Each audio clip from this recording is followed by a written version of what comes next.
30 दिन की paid vacations, और वैकेशंस में ना आपको ईमेल देखने की ज़रूरत है, ना आपको ऑफिस का फ़ोन अटेंड करने की ज़रूरत है, और 8 घंटे का वर्किंग डे, और वर्किंग डे के बाद जैसे ही आपका काम ख़त्म होता है आपको 5 मिनट भी एक्स्ट्रा बैठने की ज़रूरत नहीं।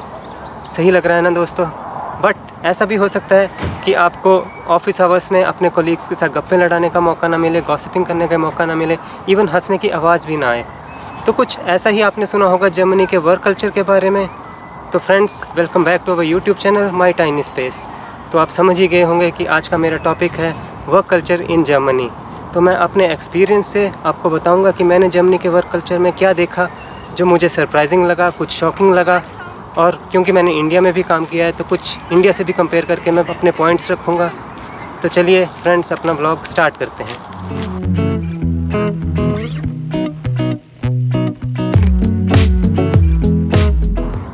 वर्क कल्चर की बात करें तो सबसे पहले हमारे दिमाग में जो बात आती है वो है work life balance.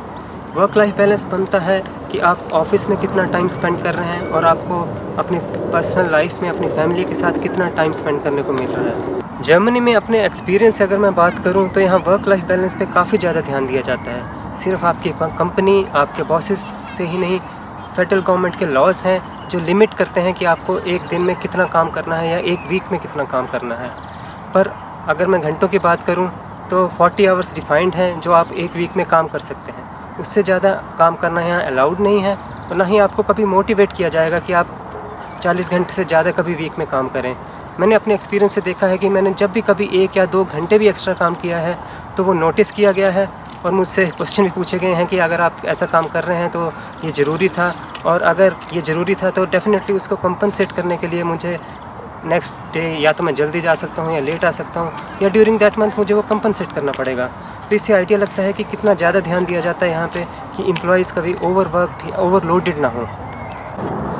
Next important point जो मैंने जर्मनी के वर्क कल्चर में नोटिस किया है वो है trust and loyalty. So trust का एक काफ़ी बड़ा एग्जांपल इस बात से मिलता है, अगर मैं अपने एक्सपीरियंस से बताऊं तो आज तक मेरा जर्मनी में मैंने जिस भी कंपनी में काम किया है टाइम ऑफ एंट्री और टाइम ऑफ एग्ज़िट नोट नहीं हुआ। डेफिनेटली हम अपना टाइम एंटर करते हैं, बट वो एक तरह से मैनुअल एंट्री होती है कि हमने एक दिन में कितना काम किया। फॉर एग्जांपल 8 आवर्स किया तो मैं 8 आवर्स एंटर करूँगा। बट अगर हम इंडिया से कंपेयर करें तो मुझे याद है वहाँ पे हमारे जो एंट्री कार्ड होता था उससे स्वाइप एग्ज़िट और स्वाइप एंट्री होती थी, तो उससे एक तरह से कंपनीज़ या आपके मैनेजर्स ये नोटिस करते थे कि आपने एक दिन में कितने आवर्स ऑफिस में स्पेंड किए। तो एक तरह से एक एम्प्लॉय पे चेक होता था कि वो पर वीक या पर डे कितने आवर्स वर्क कर रहे हैं। बट ऐसा मैंने जर्मनी में नहीं देखा है। यहाँ डे टू डे या इवन वीकली आपके आवर्स नोटिस नहीं होते हैं, बट एक तरह से ट्रस्ट रहता है कंपनी का एम्प्लॉय के ऊपर कि वो अपने रेगुलर आवर्स ऑफिस में स्पेंड कर रहे हैं और अपना काम पूरा कंप्लीट कर रहे हैं। तो एक काफ़ी बड़ा एग्जांपल और काफ़ी बड़ा मेरे लिए तो सरप्राइज़ था इस तरह का सिस्टम कि आपको अपना टाइम ऐसे एक तरह से कैलकुलेट करके नहीं रखना है कि मैंने कितना टाइम ऑफिस में स्पेंड किया है। और सेकंड, इसी में अगर मैं लॉयल्टी की बात करूं तो मैंने अपनी टीम में, अपने ऑफिस में, अपने अराउंड बहुत सारे ऐसे लोग देखे जो अराउंड 15-20 साल से एक ही कंपनी में हैं। जनरली इंडिया में ऐसा सिर्फ गवर्नमेंट सेक्टर में देखा जाता है कि लोग 15, 20, 25 साल एक ही जगह काम कर रहे हैं। प्राइवेट में तो इंडिया में लोग काफ़ी जॉब शिफ्टिंग करते हैं, बट जर्मनी में इसे लॉयल्टी भी बोल सकते हैं कंपनी के लिए कि लोग काफ़ी साल तक एक ही कंपनी में काम कर रहे होते हैं। काफ़ी नॉर्मल है यहाँ अगर आपको कोई 10 years, 15 years, 20 years work experience किसी का एक ही कंपनी, एक ही ऑर्गेनाइजेशन में मिले। जर्मनी के वर्क कल्चर का नेक्स्ट इंपॉर्टेंट पॉइंट जो शायद आपने सुना भी होगा, यहाँ के बारे में काफ़ी फेमस है कि यहाँ की ऑफिस में वर्किंग आवर्स में it's always about work and know small talk.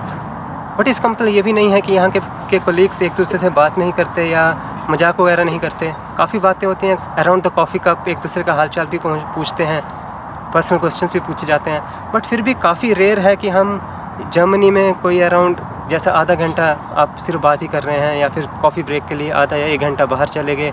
Very rare, यहाँ बहुत कम होता है। अगर मैं अपने इंडिया के एक्सपीरियंस से कंपेयर करूं तो काफ़ी बार हम स्नैक्स ब्रेक के लिए आधा 1 घंटा चले जाते थे और वापस आके फिर अपने आवर्स पूरे करते थे, दोबारा काम पे फोकस करते थे। बस नहीं बोलूँ तो मुझे ऐसा बुरा भी नहीं लगता था कि चलो आधे घंटे की ब्रेक ले ली, माइंड फ्रेश हुआ, फिर दोबारा से आके काम पे कंसंट्रेट किया।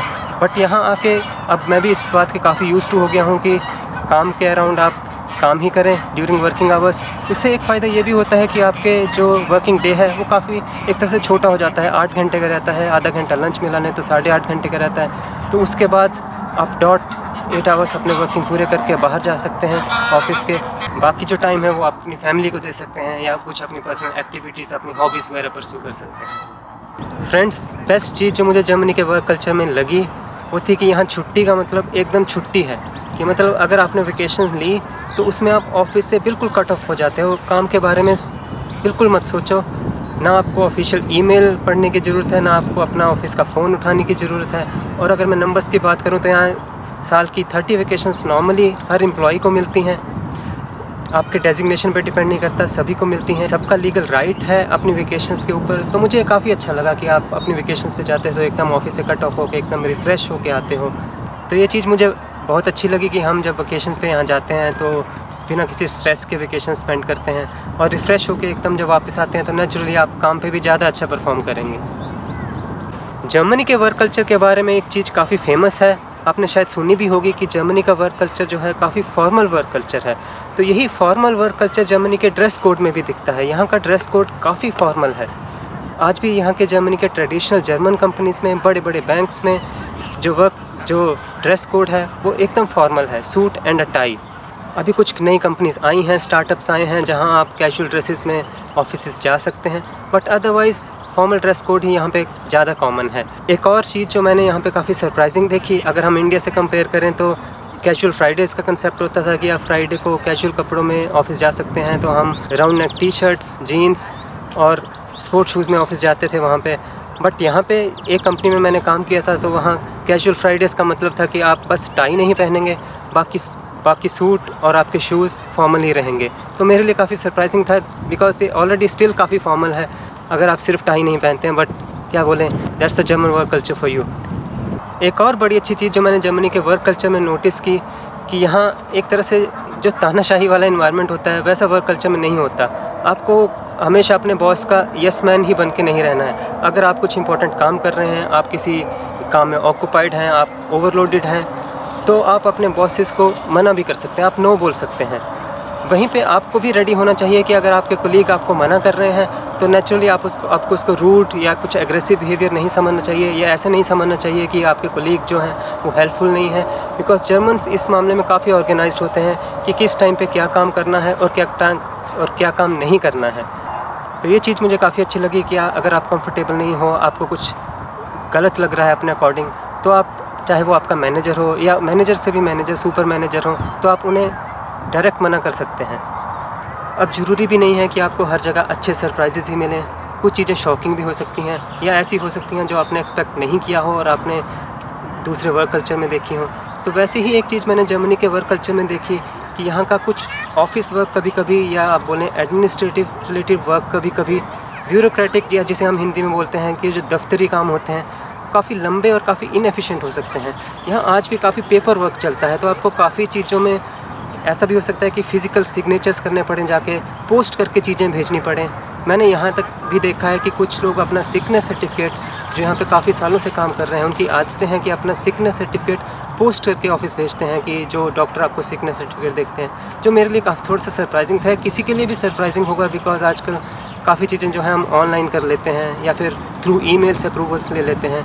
बट यहाँ पे जर्मनी में काफ़ी आज भी इस तरह की पेपर बेस्ड जो प्रोसेस है वो चलती है, जिससे थोड़ा सा सिस्टम इनएफिशिएंट हो जाता है, लंबा हो जाता है टाइम, बट अब प्रोसेस है तो है। तो फ्रेंड्स, वैसे तो हर जगह का अपना अपना वर्क कल्चर होता है, उसमें कुछ पॉइंट्स पॉजिटिव हो सकते हैं, कुछ थोड़े से नेगेटिव हो सकते हैं। तो मैंने इस व्लॉग में जो अपने एक्सपीरियंस, जो मैंने जर्मनी में एक्सपीरियंस किया, उसमें जो नोटिस किए वो पॉइंट्स जर्मनी के वर्क कल्चर के बारे में इस व्लॉग में रखे। तो आपको अगर ये व्लॉग इंटरेस्टिंग लगा हो, ऐसे और इस तरह के व्लॉग्स आप देखना चाहते हो, तो प्लीज़ हमारे चैनल को सब्सक्राइब करें, शेयर करें, लाइक करें, और वीडियो के नए अपडेट्स के लिए बेल आइकन ज़रूर प्रेस करें। तो thank you for watching, bye bye.